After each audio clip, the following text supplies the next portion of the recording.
Este proceso ocurre a partir de la hidrogenólisis de la glicerina refinada, que implica dos reacciones, una deshidratación y una hidrogenación. La primera tenemos la deshidratación de glicerina a acetol, donde la molécula de glicerina pierde una molécula de agua, por eso la llamamos deshidratación, y da como resultado acetol. Este acetol reacciona con el hidrógeno para formar el producto deseado, que es el propilenglicol. Esta reacción es la hidrogenación. Acá el acetol es un producto intermediario y no está presente en las corrientes de salida. Como reacción secundaria tenemos cuando el propilenglicol formado reacciona con el hidrógeno en medio y nos da como resultado N-propanol, que es un alcohol, y agua. Estos entonces son nuestros subproductos, no son deseados y están presentes en la corriente de salida. Bueno, acá para describir un poco más el proceso seleccionado, primeramente tenemos la etapa de evaporación y reacción, donde el hidrógeno se mezcla con la glicerina y reacciona en 3 reactores. Luego de esa etapa viene la separación de los condensables, que consta de un tanque flash donde se separa el hidrógeno por la corriente de arriba, que se recircula el proceso, de la corriente líquida, que va a pasar a la etapa de purificación, que consta de 2 torres de destilación.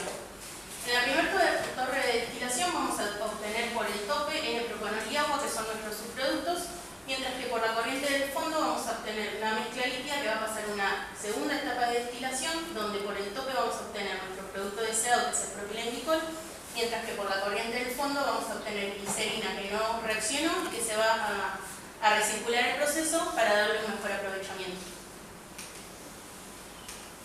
Bueno, acá podemos ver el diagrama de flujo, flowsheet de nuestro proyecto, donde tenemos 5 zonas. La zona 100 es la zona marcada con celeste, que es la zona de recepción y almacenamiento de materia prima, que básicamente es la zona donde se almacena la glicerina y el hidrógeno. Luego tenemos la zona 200, que es la demarcada con color naranja. En esta zona tenemos la zona de evaporación y reacción, que como mencioné consta de 3 reactores. Luego tenemos la zona 300, que es la demarcada en color verde, que es la zona de separación de condensables, donde podemos ver el tanque flash, donde va a ocurrir la separación del hidrógeno, que se recircula, y de la mezcla líquida, que pasa a la siguiente zona, que es la zona 600, demarcada con color rojo, donde se va a dar la primera etapa de purificación, donde vamos a obtener por acá, por el tope de la torre, nuestros subproductos, que son agua y N-propanol, mientras que por el fondo vamos a obtener una mezcla que va a pasar a la última zona, que es la zona 500, y es la segunda etapa de destilación. En esta zona obtenemos nuestro producto deseado, que es el propilenglicol, por el tope, y por el fondo la glicerina no reaccionada, que se recircula al proceso. Bueno, tal como mencionó Candela, nuestro proceso se va a dividir en 5 zonas. Voy a comenzar hablando de la zona 100, que es la zona de recepción y acondicionamiento de materias primas. Bueno, voy a comenzar con la alimentación de la glicerina refinada, que parte de la descarga de camiones provenientes del proveedor, que son los productores de biodiesel, que tienen como subproducto la glicerina cruda, que va a pasar por otra etapa de purificación, de refinación, y así obtienen la glicerina refinada, que es la que necesitamos para nuestro proceso. Bueno, esta glicerina refinada la almacenamos a una temperatura de 20 grados centígrados, la presión de un bar, en el tanque TK101. La corriente que sale de este tanque se dirige hacia una bomba de desplazamiento positivo. ¿Por qué una bomba de desplazamiento positivo y no una bomba centrífuga? Porque la glicerina a los 20 grados centígrados es muy viscosa, estamos hablando aproximadamente de 1500 centicuadros.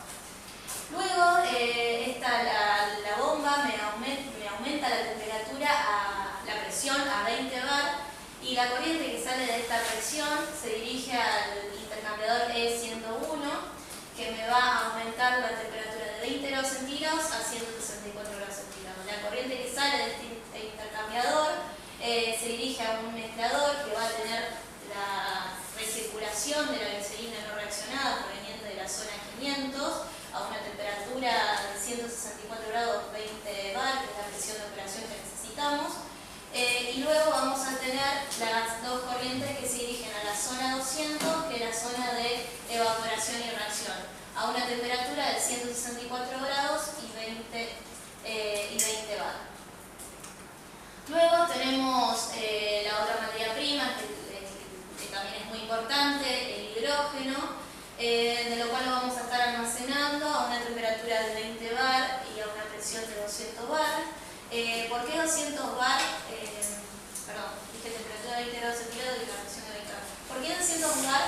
Porque ya el proveedor nos va a traer esta materia prima a esa presión. Va a pasar por válvulas reductoras de presión y los vamos a llevar a 8 bar. Luego se va a dirigir al tanque TK103, donde se va a encontrar con la recirculación del hidrógeno de la zona 300, que es la zona de separación de hidrógeno y condensados, a una temperatura de 40 grados centígrados y la presión de 8 bar. La corriente resultante de este tanque, por balance obtuvimos que va a ser 39,76 grados centígrados su temperatura y va a ingresar a un compresor de gases a una presión de 8 bar. La corriente que sale de este compresor va a estar a una presión de 20 bar y a una temperatura de 240 grados centígrados para dirigirse a la zona 200, que es la zona de evaporación y reacción. Bueno, acá como pueden notar estamos ya en la zona de evaporación y reacción, la zona 200 son 3 reactores. Atina cuando mencionó la patente estaba hablando solamente que íbamos a tener un solo reactor de gran volumen por la cantidad de exceso de hidrógeno que tenemos. Bien, nos derivamos a otra patente, de lo cual decía que este reactor de gran volumen lo podíamos dividir en 3 reactores con volúmenes más pequeños. Bien, partiendo de eso, mencioné el hidrógeno que proviene de la zona 100 y también la glicerina que proviene de la zona 100 a una presión de 20 bar y a la temperatura de 164 grados centígrados. El hidrógeno y la glicerina se encuentran en el primer evaporador y la temperatura con la que viene el hidrógeno, que es 240 grados centígrados, me basta para vaporizar toda la glicerina refinada y luego entrar al primer reactor. Entra al primer reactor con una temperatura de 230 grados centígrados y la presión de 20 bar, que es la presión de operación. En el reactor, tal como dijo Fiorella, va a suceder la deshidratación de la glicerina. Esta se va a convertir en acetol, que es el producto intermedio, y este acetol luego va a pasar por una hidrogenación y así obtenemos el producto principal, que es el propilenglicol. Y no nos tenemos que olvidar que vamos a tener N-propanol y agua como subproductos.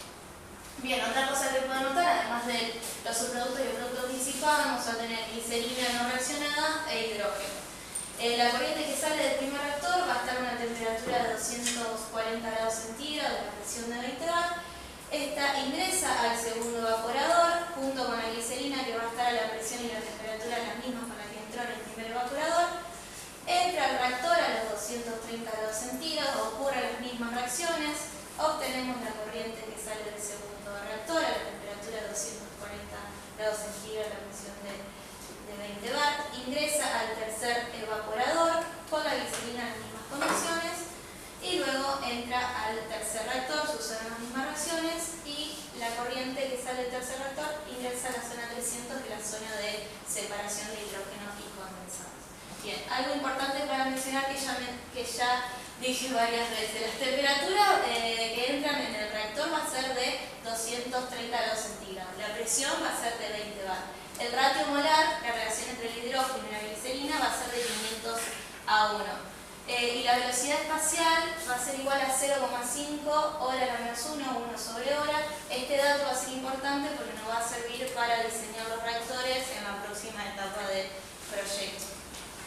Bien, la corriente que sale del tercer reactor va a pasar por un tanque flash y por flasheo vamos a tener el hidrógeno por tope en forma gaseosa y se va a recircular a la zona 100 para encontrarse con el hidrógeno fresco a una temperatura de 40 grados centígrados y la presión de 8 bar. Y por fondo vamos a tener los condensados a la misma temperatura y presión y va a ser el producto principal, que es el propilenglicol, el agua, el N-propanol y la glicerina no reaccionada. Estos condensados entran a un tanque pulmón que va a estar a presión atmosférica. ¿Por qué tiene un agitador? Porque si hay algún problema en la reacción, este me va a servir para amortiguar o homogeneizar La corriente que sale de este tanque va a ingresar a una bomba centrífuga que me va a aumentar la temperatura a 4 bar y luego se va a dirigir la corriente que sale de esta bomba al intercambiador E300 que me va a llevar a las condiciones que yo necesito para que entre a la primera etapa de destilación, que es la zona 400. Bueno, acá tenemos la torre de destilación que está operando a una presión atmosférica, 1 bar. El objetivo va a ser separar el propilenglicol de los subproductos de la glicerina no reaccionada. Por lo tanto, los más volátiles se van a ir por tope. En este caso estamos hablando del agua, que está a 100 grados centígrados su punto de ebullición, y el N-propanol a 97 grados centígrados. Estos pasan por el condensador. Luego la corriente de salida de este condensador se dirige a la bomba centrífuga, que va a tener dos corrientes de salida. La primera se dirige hacia el tanque de almacenamiento de sus productos, de agua más N-propanol, y luego se va a tratamientos de efluentes. Por otro lado tenemos la corriente que es el reflujo, que ingresa de nuevo a la torre de destilación, y el objetivo de esta corriente es enfriarme los vapores ascendentes, condensarlos parcialmente, así aumentar la eficiencia de la destilación. Bueno, y por fondo vamos a tener los condensados, que va a ser el propilenglicol y la glicerina no reaccionada. Esta en estado líquido se van a dirigir a un hervidor, que en este caso va a ser un reboiler. Parte de este líquido se va a vaporizar y se va a reincorporar a la torre de destilación. Y el líquido restante va a pasar por una bomba centrífuga y luego nos vamos a dirigir a la zona 500, que es la zona de la segunda etapa de destilación. Bueno, esta torre es muy similar a la anterior, también está trabajando a un bar. El objetivo, como ya dije, es obtener nuestro producto principal, que es el propilenglicol. Este se va a ir por el tope, es el más volátil, con un punto de ebullición de 187 grados centígrados. Pasa por un condensador, luego se dirige hacia la bomba centrífuga P501, que va a tener dos corrientes de salida. La primera corriente se dirige al tanque de almacenamiento y vamos a almacenar nuestro producto principal a una temperatura de 25 grados centígrados y la presión de un bar. Y por otro lado vamos a tener el condensado, que es la glicerina no reaccionada. Esta en estado líquido va hacia el hervidor, una parte de este líquido se va a vaporizar y va a ingresar a la torre, y el líquido restante pasa por la bomba centrífuga, que me va a aumentar esta presión a 20 bar, que es la presión de operación que yo necesito para que recircule la glicerina no reaccionada, pero antes va a pasar por un enfriador que me va a enfriar la corriente de salida de la torre a 164 grados centígrados.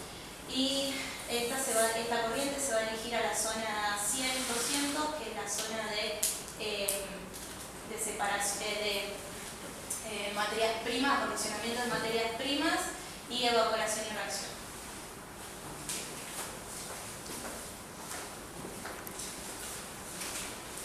Bien, pasamos a otro aspecto importante, que es el almacenamiento de las materias primas. Un buen almacenamiento es importante para conservar sus propiedades y no alterar el proceso. Empezamos principalmente con la glicerina, que la glicerina en condiciones normales, es decir, a temperatura de 25 grados Celsius y una presión atmosférica, el compuesto es estable. Sin embargo, hay que evitar contacto con agentes oxidantes, ácidos o bases fuertes, ya que pueden provocar reacciones fuertes y químicas, liberando compuestos que son vapores tóxicos o inflamables. Además, la glicerina a temperaturas superiores a 290 grados, que es su punto de ebullición, se puede descomponer en la clorina. La clorina es un compuesto tóxico, cancerígeno y corrosivo y se caracteriza por tener un olor irritante parecido al humo o a pescado quemado. Al ser un compuesto tóxico, altera considerablemente las vías respiratorias, los ojos y la piel. Pero además de ser un riesgo para la salud, compromete a la seguridad del proceso, ya que el compuesto es inflamable y con riesgo de explosión en concentraciones altas de vapor. Esto es debido a su punto de inflamación, la cual es 52 grados Celsius, y un rango de inflamabilidad de 2,3% a 31% medio. Esto quiere decir, si llega a una de esas dos condiciones y en presencia de una fuente de ignición como el fuego, puede generar un incendio.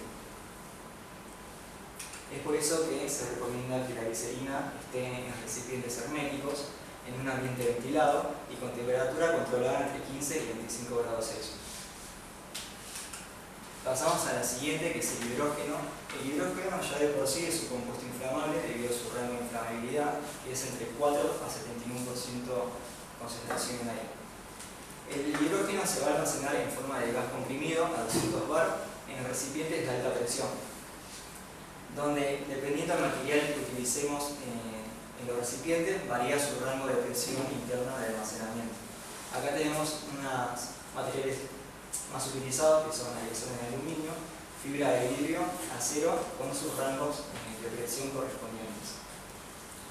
Entonces, el hidrógeno se recomienda almacenar en un área seca, ventilada y protegida con muros resistentes al fuego, con una temperatura por debajo de los 50 grados Celsius.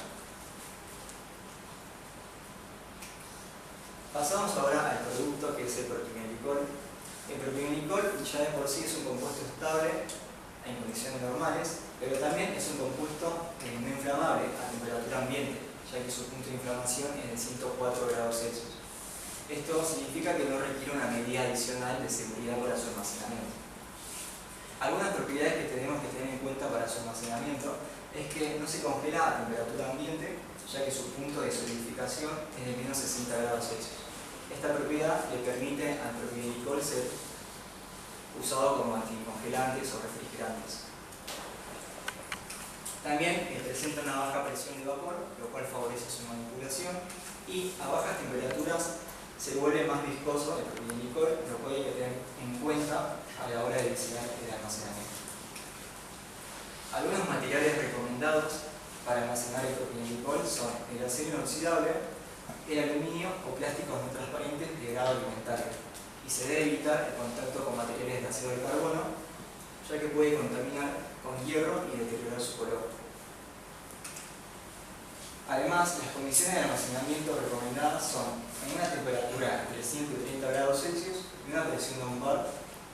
Esto nos da como resultado que el propilenglicol se almacene hasta 3 años sin degradar sus características. Ahora pasamos a otro tema, que es el tratamiento de los subproductos, que como dijimos, nuestro proceso va a generar como subproducto agua y N-propanol. El objetivo de este tratamiento es minimizar las pérdidas y reducir el impacto ambiental, como separando la corriente del agua del N-propanol. Para eso proponemos hacer un proceso de destilación específica, la cual separa la corriente del agua para ser reutilizado en el proceso, y la corriente del N-propanol puede tener distintos destinos.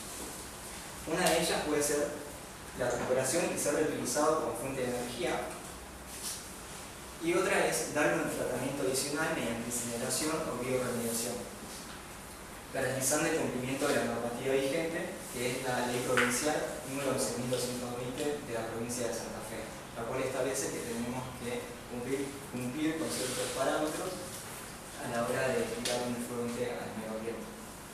Los parámetros son los siguientes. El pH debe tener entre 6 a 9, una demanda química orgánica menor a 200 miligramos por litro, una demanda biológica de oxígeno menor a 30 miligramos por litro, sólidos suspendidos totales menor a 50 miligramos por litro, y si hay presencia de grasa y aceite menor a 10 miligramos por litro. Bien, hasta acá vimos que hay dos tecnologías presentes para la obtención del propilenglicol. Una de ellas fue a partir del óxido de propileno, la cual era un proceso bien establecido, nos brindaba una pureza mayor al 95%, sin embargo el problema era que se tenía que importar el óxido de propileno, ya que no se producía localmente. Es por eso que enfrentaba mayores costos. Y la otra era a partir de glicerina refinada, la cual aprovechaba materiales renovables como la glicerina, que era un subproducto del biodiesel, y nos brindaba una pureza mayor al 98%. Entonces, como conclusión, la tecnología a partir de la glicerina refinada es la mejor opción, ya que aprovecha las materias primas locales, que son renovables, y permiten reducir el impacto ambiental.